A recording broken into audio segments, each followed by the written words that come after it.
सुन भाई, क्या लगा हुआ है कब से तू? मैं सोच रहा हूँ कौन सी कंपनी के शेयर्स लूं। ओह, शेयर्स की ड्रीम टीम बना रहा है। अब ये कंपनी एनालिसिस है, तेरा क्रिकेट नहीं है। मेरी सुन, तो सिर्फ ETF में इन्वेस्ट कर। ETF? ETF यानी एक्सचेंज ट्रेडेड फंड। ये एक तरह का low cost mutual fund scheme है। अपने कैटेगरी की सिलेक्टेड कंपनियों के शेयर्स में इन्वेस्ट करता है। हुई ना ड्रीम टीम? हाँ यार। और इसको तू स्टॉक एक्सचेंज में ट्रेड भी कर सकता है। और एक और बात बताऊं, बता। इसमें डेट ETF भी है। ये सिलेक्टेड कंपनीज के बॉन्ड्स में इन्वेस्ट करता है। ये तो सच में ड्रीम टीम है यार। सही है ना? सही है। कैसे सीख गया तू फाइनेंस के बारे में इतना सब? आजकल ETFs यानी कि एक्सचेंज ट्रेडेड फंड्स और इंडेक्स फंड्स की काफ़ी सारी बातें होती हैं और अब तो इससे रिलेटेड काफ़ी सारी एडवर्टीजमेंट्स भी आने लगी हैं, जैसा अभी आपने देखा। और इस ऐड के बाद ही मुझे लगा कि ये टॉपिक एक अच्छा टॉपिक हो सकता है और काफ़ी सारे लोगों के लिए नया भी हो सकता है। सो इसके ऊपर एक वीडियो बनाकर आप सबकी कन्फ्यूजन्स को क्लियर कर दूं। नमस्कार दोस्तों, मैं तुषार बुद्धिराजा स्वागत करता हूं आपका आपके अपने चैनल पर। और आज हम फिनटेक गुरुकुल पर देखेंगे ETFs के बारे में सब कुछ और जानेंगे कि क्यों है ये इंडेक्स फंड से अलग, क्या हमें इसमें निवेश करना चाहिए या नहीं करना चाहिए। तो चलिए जानते हैं ETFs के बारे में सब कुछ।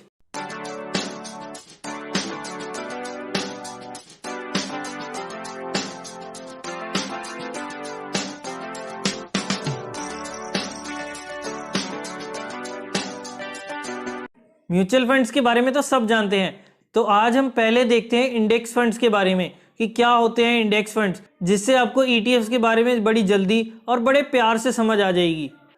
म्यूचुअल फंड में इन्वेस्टर्स अपना छोटा छोटा अमाउंट इकट्ठा करके एक स्कीम में डालते हैं और उस स्कीम को कोई फंड मैनेजर मैनेज कर रहा होता है। जब हम उसमें पैसा डालते हैं तो वो फंड मैनेजर उतने अमाउंट के जितना अमाउंट उसे टोटल एक्यूमुलेट करके मिला होता है उतने अमाउंट के नए शेयर्स परचेज कर लेता है और उसके बदले में हमें उस फंड की NAV के हिसाब से यूनिट्स मिल जाती हैं। और इंडेक्स फंड्स में फंड मैनेजर सेंसेक्स या निफ्टी इंडेक्स के रेशियो में ही उन्हीं कंपनीज में इन्वेस्ट करता है जो सेंसेक्स और निफ्टी का पार्ट होती हैं। और ऐसे ही एक्सचेंज ट्रेडेड फंड्स भी काम करते हैं, बस ये एक्सचेंजेस यानी कि NSE और BSE पर ट्रेड करते हैं। और अगर आपको किसी भी ETF में लगाना है, चाहे वो निफ्टी का ETF हो, सेंसेक्स का ETF हो या कोई भी ETF हो, उसके लिए आपका डीमैट अकाउंट होना कंपलसरी है। बिना डीमैट अकाउंट के आप ETFs में ट्रेड नहीं कर सकते। अब अगर आप डीमैट अकाउंट कहाँ खोलें, अगर इसके बारे में आपको समझ नहीं आ रहा तो आप देश के सबसे बड़े full service broker angel broking के साथ आप अपना डीमैट अकाउंट खोल सकते हैं। पहले साल की कोई एनुअल मेंटेनेंस चार्ज नहीं है, डिलीवरी पर कोई ब्रोकरेज भी नहीं है, यानी कि ETF लेकर आप अगर रख लेंगे तो आपको फ्री में पड़ेगा। बस बाद में जब बेचोगे तो उस पर कुछ गवर्नमेंट टैक्सेस होते हैं जो आपको हर ब्रोकर के पास देने पड़ेंगे। सिर्फ इतना सा काम करना है और आपको अपना डीमैट अकाउंट एंजल ब्रोकिंग के साथ खोलोगे तो इसमें आपको काफ़ी सारे बेनिफिट्स भी मिलेंगे, जैसे आपको ट्रेडिंग कॉल्स मिलेंगी, long term, short term, intraday, सारे टाइप की आपको कॉल्स मिल जाएंगी जिनका फ़ायदा उठा के आप अपना पैसा कमा सकते हैं। सो अगर आप ट्रेडिंग, इन्वेस्टिंग या ऑप्शन फ्यूचर्स में काम करना चाहते हैं तो इनकी फ्री टिप्स का फ़ायदा उठाकर अच्छा पैसा कमा सकते हैं। तो देर किस बात की, जल्दी से अपना डीमैट अकाउंट एंजल ब्रोकिंग के साथ खोलें। इसका लिंक आपको नीचे डिस्क्रिप्शन में मिल जाएगा और उस पर क्लिक करें। 2-5 मिनट का काम है और जल्दी से आपका डीमैट अकाउंट खुल भी जाएगा और आप अपनी ट्रेडिंग या इन्वेस्टमेंट या ऑप्शन फ्यूचर में अगर आप काम करना चाहते हैं तो वो सब चीज़ें आप आराम से कर सकते हैं। म्यूचुअल फंड्स या शेयर मार्केट, किस में करें इन्वेस्ट? क्या आपको भी यही कन्फ्यूजन है? तो ये कन्फ्यूजन आप इस वीडियो को देखकर दूर कर सकते हैं। इस वीडियो को देखने के बाद आपको पता चल जाएगा कि क्यों मैं शेयर मार्केट को म्यूचुअल फंड्स के ऊपर प्रेफर करता हूँ। बट इस वीडियो में मैं आपको बिल्कुल न्यूट्रल होकर सारे कंसेप्ट समझाऊंगा और क्या डिफरेंस है ETFs में और इंडेक्स फंड्स में, किसके क्या फ़ायदे हैं, क्या नुकसान है, किस में ट्रेडिंग करनी चाहिए या नहीं करनी चाहिए, ये सब चीज़ें मैं आपके साथ शेयर करूँगा। हालांकि ETFs एक्टिव फंड्स भी हो सकते हैं, लेकिन आप मान कर चलिए कि 99% से ज़्यादा ETFs इंडेक्सेस के ही होंगे, जिन्हें हम पैसिव फंड्स भी कहते हैं। चलिए अब हम डिफरेंस देखते हैं ETF और इंडेक्स फंड्स में। और सबसे पहला तो डिफरेंस मैंने आपको ये बताया कि ये आपके डीमैट अकाउंट से ट्रेड किया जाता है, जबकि इंडेक्स फंड्स को आप अपने म्यूचुअल फंड ऐप या फिर डायरेक्ट म्यूचुअल फंड्स के पास से अपना अप्लाई कर सकते हैं और अपने पास उसमें इन्वेस्ट कर सकते हैं। ETF जब खरीदते हैं तो एक्सचेंज से, लेकिन म्यूचुअल फंड हम खरीदते हैं डायरेक्ट फंड हाउस से।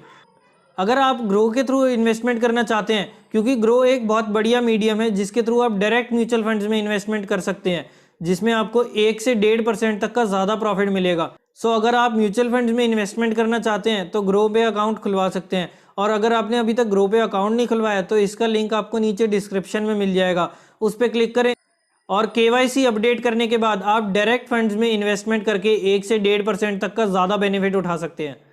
अब अगर हम ग्रो के थ्रू इन्वेस्ट करते हैं, यानी कि अगर हमने एक्सिस ब्लू चिप फंड ले रखा है तो आप एक्सिस AMC से वो फंड ले रहे हैं, क्योंकि ETF हम एक्सचेंज के थ्रू ले सकते हैं। इसका नाम ही है एक्सचेंज ट्रेडेड फंड, तो यानी कि ये एक्सचेंज पर ही डील होता है। और ETF इसलिए एक शेयर की तरह खरीदा जाता है और बेचा जाता है। जैसे बाकी शेयर्स की सेल परचेज होती है, वैसे ही ETFs में भी सेल और परचेज होते हैं। लेकिन अगर हम ETF को कंपनी से परचेज करना चाहते हैं तो हम ETF को उनके IPO के थ्रू ले सकते हैं। जैसे कंपनीज के IPO आते हैं वैसे ही ETF का भी IPO आता है, और उस टाइम हम डायरेक्टली कंपनी से शेयर बाय कर सकते हैं। बट उसके बाद किसी दूसरे से जो उन शेयर्स को सेल कर रहा होता है उनसे हम परचेज करके अपने पास रख सकते हैं। इसी से कनेक्टेड है एक और पॉइंट जो ETF और म्यूचुअल फंड्स के बीच में काफ़ी बड़ा डिफरेंस है। जब हम किसी म्यूचुअल फंड में इन्वेस्टमेंट करते हैं, लेट अस अज्यूम मैंने किसी फंड में 10,000 रुपये डाले, तो वो फंड 10,000 रुपये के शेयर्स लेगा और उसके बदले में मुझे उतने ही अमाउंट की यूनिट्स प्रोवाइड कर देगा। और जब मुझे बेचना होगा तो फंड उतने अमाउंट के शेयर्स बेच देगा और उसके बदले में मुझे पैसा दे देगा। बट ETFs में ऐसे ट्रेडिंग नहीं होती। जब कोई सामने कोई बेचने के लिए बैठा होगा, जैसे नॉर्मल शेयर्स में होता है दूसरी कंपनीज के, वैसे ही ETF में भी होता है। जब कोई सेलर बैठा होगा शेयर्स बेचने के लिए, यानी कि वो ETF के शेयर्स, तभी मैं खरीद पाऊंगा, और जब मुझे बेचने होंगे तब कोई खरीदने के लिए बैठा होगा, तभी मेरी ट्रांजैक्शन कंप्लीट हो पाएगी। अदरवाइज वो इनकम्प्लीट रह जाएगी और मेरे ETF के शेयर्स जो हैं वो बिक नहीं पाएंगे।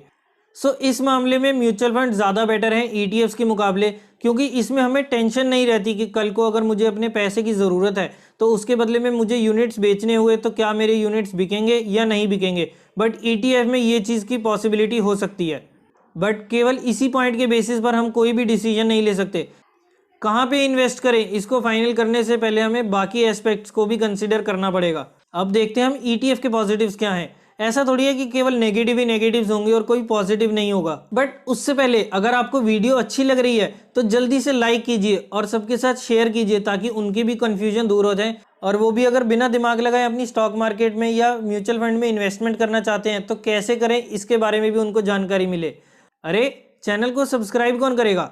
बिना सब्सक्राइब के वीडियोस देखोगे और वो भी लाइक और शेयर किए बिना, तो पाप लगेगा। अगर आप पूरी रिसर्च फ़ोन पर करना चाहते हो स्टॉक मार्केट या म्यूचुअल फंड से रिलेटेड, तो आपके फ़ोन में कुछ एप्लीकेशंस होनी कंपलसरी है, और इन सारी एप्लीकेशंस की लिस्ट आपको इस वीडियो में मिल जाएगी। अगर आप सीरियस रिसर्च करना चाहते हो अपनी ट्रेडिंग या इन्वेस्टमेंट पर्पज़ के लिए, तो ये वीडियो एक मस्ट वॉच वीडियो है आप सबके लिए। ETF की सबसे खास बात यह है कि आप इसे रियल टाइम पर ख़रीद सकते हो, और ये पॉइंट एक बहुत बड़ा डिफरेंस है ETF और म्यूचुअल फंड्स में। म्यूचुअल फंड्स में NAV डे एंड के क्लोजिंग रेट पर फिक्स होती है, यानी जो दिन के लास्ट में जो क्लोजिंग रेट होगा उस हिसाब से NAV सेट होगी।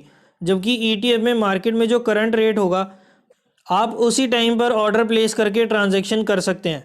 आजकल की वॉलेटिलिटी के हिसाब से सेंसेक्स हज़ार पॉइंट्स अप डाउन हो जाता है, और अगर दिन में सेंसेक्स 1000 पॉइंट तक गिरा और फिर क्लोजिंग होते होते 300 पॉइंट ही नीचे क्लोजिंग हुई, तो म्यूचुअल फंड में तो केवल 300 पॉइंट की गिरावट का फ़ायदा मिलेगा, जबकि ETF में आप वो 1000 पॉइंट की गिरावट का भी फ़ायदा उठा सकते हैं, और इस वजह से ये दोनों के रिटर्न्स में काफ़ी फ़र्क भी आ सकता है। ऊपर से म्यूचुअल फंड में ऑर्डर आपको एक स्पेसिफिक टाइम तक प्लेस करना होगा अगर उसी दिन की गिरावट का आप फ़ायदा उठाना चाहते हैं। वही ETF में अगर आप 3:29 पर भी ऑर्डर लगाओगे तो उसी दिन के उस रेट के हिसाब से आपको यूनिट्स अलॉट हो जाएंगे। बस आपको किसी भी ETF में लगाने से पहले कुछ बातों का ध्यान रखना है। सबसे पहले तो उनकी वॉल्यूम ज़रूर चेक करना। किसी भी लो वॉल्यूम वाले ETF में ना लगाएं, वरना बेचने के टाइम पर दिक्कतें आ सकती हैं। इन सभी पॉइंट्स को ध्यान रखिए, और इनमें से आप जिस भी इन्वेस्टमेंट फॉर्म में इन्वेस्ट करना चाहते हैं अपनी पूरी समझदारी के साथ और अपने फाइनेंशियल एडवाइज़र से कंसल्ट करने के बाद ही इन्वेस्टमेंट करें। ETF में काफ़ी लोगों के साथ ये हो सकता है कि जब वो हमारे सामने होंगे, हमें रोज़ हमारे ट्रेडिंग अकाउंट में नज़र आएंगे, तो हमारे को वो बेचने की खुजली होती है ना, वो हो सकती है। तो अगर आप अपने ऊपर कंट्रोल कर सकते हैं तो ये एक काफ़ी बढ़िया इन्वेस्टमेंट ऑप्शन हो सकता है आप सबके लिए। ETF में आपको सेक्टोरल ETF भी मिल जाएंगे, जैसे बैंकिंग ETFs हो गए, गोल्ड ETFs हो गए, एक्सेट्रा। और वहीं म्यूचुअल फंड में आपको हर टाइप के फंड्स मिल ही जाएंगे। इनके चार्जेस की बात करें तो ETFs पहले बहुत सस्ते होते थे, बट अब काफ़ी कॉम्पिटिटिव हो गए हैं ETF और इंडेक्स फंड्स के रेट्स। म्यूचुअल फंड में expense ratio, exit load, stamp duty जैसे चार्जेस लगते हैं, और ETF में ब्रोकरेज, सिक्योरिटीज ट्रांजैक्शन टैक्स जिसे हम STT कहते हैं। लेकिन अगर आपका अकाउंट एंजल ब्रोकिंग के साथ है तो ये ब्रोकरेज वाला चार्ज आपका बच सकता है, क्योंकि इसमें डिलीवरी पर कोई ब्रोकरेज नहीं है। तो इस तरह से आप अपनी कॉस्ट सेविंग भी कर सकते हैं। जैसा मैंने आपको बताया कि अगर अभी तक आपका डीमेट अकाउंट नहीं है तो जल्दी से डिस्क्रिप्शन में लिंक है, उस पर क्लिक करें और अपना अकाउंट आज ही ओपन करें एंजल ब्रोकिंग के साथ। उम्मीद करता हूं कि आपको ETFs और म्यूचुअल फंड के एडवांटेजेस और डिसएडवांटेजेस समझ आए होंगे, और आपको कहां पे इन्वेस्ट करना है ये आप अपनी समझदारी के साथ डिसीजन ले सकते हैं। बस मैं तो आपको गाइड ही कर सकता हूं, बाकी तो सारा फाइनल डिसीजन आप ही लोगों का है। वीडियो को ज़्यादा से ज़्यादा लाइक और शेयर कीजिए, और अगर अभी तक आपने चैनल को सब्सक्राइब नहीं किया है और आगे की और इन्फॉर्मेटिव और नॉलेजेबल वीडियोस पाना चाहते हो तो जल्दी से नीचे दिए बटन पर क्लिक करें और सब्सक्राइब कीजिए इस चैनल को। साथ ही में बने बेल आइकन को भी प्रेस करें ताकि आपको हर नई वीडियो की नोटिफिकेशन सबसे पहले मिल जाए। बाकी तो आप हमारे साथ फेसबुक, इंस्टाग्राम और टेलीग्राम जैसे सोशल मीडिया प्लेटफॉर्म्स पर भी जुड़ सकते हैं। तो मिलते हैं दोस्तों नेक्स्ट वीडियो में कुछ और नॉलेजेबल और कुछ और इन्फॉर्मेटिव वीडियोज़ के साथ। तब तक के लिए मैं तुषार बुद्धिराजा आपसे लेता हूँ इजाज़त। Bye bye and take care. Tell me pretty lies, look me in the face, tell me that you love me, even if it's